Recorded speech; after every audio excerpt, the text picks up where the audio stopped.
Hello అండి. Welcome to my channel. నా ఛానల్‌లో ఇలాంటి వీడియో ఒకటి పెడతానని నేను అస్సలు అనుకోలేదు నా లైఫ్‌లో. ఇక్కడ కనిపిస్తుంది కదా! ఈయన మా చిన్నన్న. ఈయన బీటెక్ కంప్లీట్ అయిపోయింది. సీనియర్ ఐటీ చేసిండు. ఇప్పుడు ఒక ఎంఎన్‌సి కంపెనీలో జాబ్ చేస్తున్నాడు. అంతా మంచిగానే ఉంది. కానీ ఏమైందేమో సడన్‌గా తన ఆరోగ్యం కోసం పట్టించుకోవడం మానేసిండా? అసలేంది? మా కోసం ఆలోచిస్తాడు. మాకేదైనా చిన్నగా అయితే ఎళ్ళి చూపించుకో అట్లా కాదు ఇట్లా అని చెప్తాడు. కానీ ఆయన విషయంలో ఆయన ఎందుకు ఇంత పెద్ద తప్పు చేసిండో అర్థం కావట్లేదు. నార్మల్‌గా బీపీ ఎక్కువైతే తగ్గుతది అది ఇది అనుకున్నాం గానీ, ఈయనకి బీపీ ఎక్కువై మెదడులో నరాలు తెగిపోయినాయండి. 5 డేస్ కోమాలో ఉండి, ఫిఫ్త్ డే చనిపోయిండు. మీలో ఎవరైనా చిన్న చిన్న హెల్త్ ప్రాబ్లమ్స్ ఏమన్నా ఉంటే ప్లీజ్ తొందరగా చూయించుకోండి. ఎందుకంటే ఇంత పెద్దగా అయినంక ఓన్లీ 30 ఇయర్సే మనకి. ఒక తల్లికి ఎంత గోసుంటది జెప్పండి. 30 ఏళ్ల పిల్లగాన్ని ఊడగొట్టుకుంటే ఎట్లుంటది? అన్నీ మంచిగానే ఉంటాయి. మా అన్నకి ఏ చెడు అలవాటు లేదు. మందు తాగడు, ఏది తాగడు. కానీ దేవుడు మాకెందుకు ఇంత అన్యాయం చేసిండో అస్సలు అర్థమైతలేదు. మా అన్న లేకపోతే అసలు మా అమ్మ అసలు పిచ్చిదయిపోతది. మా అన్నుంటే ఎప్పుడు మొహంలో సంతోషం ఉండేది. చిన్న కొడుకు మా చిన్నోడు అనేసి. ఇప్పుడు మొత్తం ఆయననే లేకుండా పోయిండు. అమ్మ నాన్నని ఎంత మంచిగా చూసుకుంటాడంటే ఆయన. ఈ ప్రపంచంలో అమ్మ నాన్నని అంత మంచిగా చూసుకుంటారా ఎవరైనా అంటే మా అన్ననే. అసలు వాళ్ళకు బీపీ, షుగర్ ఉన్నప్పుడైతే ఎంత బాధపడ్డాడో. టైంకి తెచ్చిపెడతాడు ఆయన మా అన్న. ఇప్పుడు ఆయన లేడంటే అసలు మాకు అస్సలైతే లేదు. మొన్న ఏప్రిల్ 18th రోజు చనిపోయినాడు. ఇప్పటికి 2.5 మంత్స్, 1.5 మంత్ అయింది. పిల్లలను కూడా ఎంత మంచిగా చూసుకుంటాడంటే మా బాబుని మా పాపని మాత్రం చాలా మంచిగా చూసుకుంటాడు.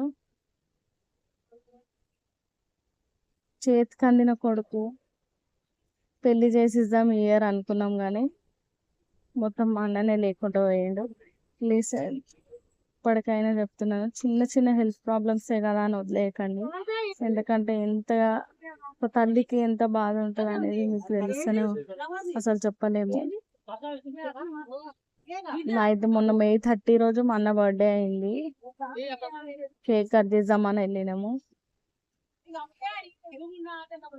చదువులో ఫస్ట్, కాలేజ్లో ఫస్ట్, అన్నిట్లో ఫస్ట్ మా అన్న. కానీ మమ్మల్ని ఇట్లా ఏడిపించిపోతాడు అనుకోలేదు. అసలు సడన్ గా అయిపోయింది. ఇక్కడ ఇంటి దగ్గర పిల్లలు ఉంటారు కదా, అన్న కోసం అని మాకు కేక్ కట్ చేపిస్తాం అనేసి కేక్ తీసుకొని వచ్చారు. మొన్న May 30 రోజు అయిందని చెప్పాను కదా బర్త్డే. ఇట్లా చేసుకుంటాడు బర్త్డే అని అసలు మేము అస్సలు అనుకోలేదు. మా అన్న చాలా యాక్టివ్. ఒక ఫీవర్ రాలేదు, ఏం రాలేదు. సడన్ గా అంత నైట్ 12:30కి వచ్చి అసలు చెమటలు పట్టి ఎట్లనో అయిపోయింది. అసలు నాకు గుర్తు చేసుకుంటేనే ఏడుపు వస్తుంది. అన్న లేడంటే ప్రతిదానికి మా అన్న వస్తాడు మాకు. ఆఫీస్ కాడ ఉంటే కూడా అన్న నేను ఇక్కడ ఉన్నా వచ్చి తీసుకోపోమంటే తీసుకోపోతుండే చిన్నన్న. ఇప్పుడు ఆయననే లేడంటే అసలు కంట్రోల్ అయితలేదు మాకు. నాన్నకి ఒకటి కాలు లేదు. ఇప్పుడు వీళ్ళ పరిస్థితి ఏంటి అంటేనే అదే భయం అవుతుంది మాకు. మేము చూసుకోమని కాదు, నేను పెద్దన్న ఎంతైనా వాళ్ళు ముగ్గురే ఉంటుండే కదా ఇంట్లో. ఏదున్నా ఆయననే చూసుకునేటోడు. అసలు ఆ ధైర్యమే పోయింది మాకు. ఇంకా సాయంత్రం హాస్టల్కి వెళ్ళినాము, చిన్నపిల్లల హాస్టల్. తల్లిదండ్రులు లేని పిల్లలకి డిన్నర్ చేయించినాము. అట్లనే బుక్స్ తీసుకొచ్చి బుక్స్ కూడా పంచిపెట్టినాము. ప్లీజ్ ఎవరైనా మీ ఆరోగ్యం ఇంత చిన్న ఏదైనా కానీ నెగ్లెక్ట్ చేయకుండా చూపించుకోండి.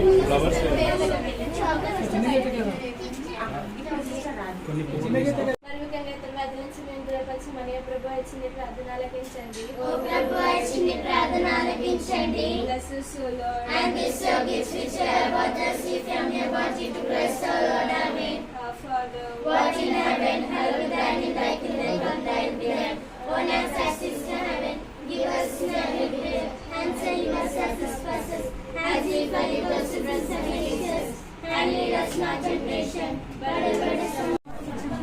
వదినా వదినా వచ్చి ఫ్లవర్స్ మా మీరు కూడా రండమ్మా ఎవరన్నా సరే సరే ఎవరు వేసినా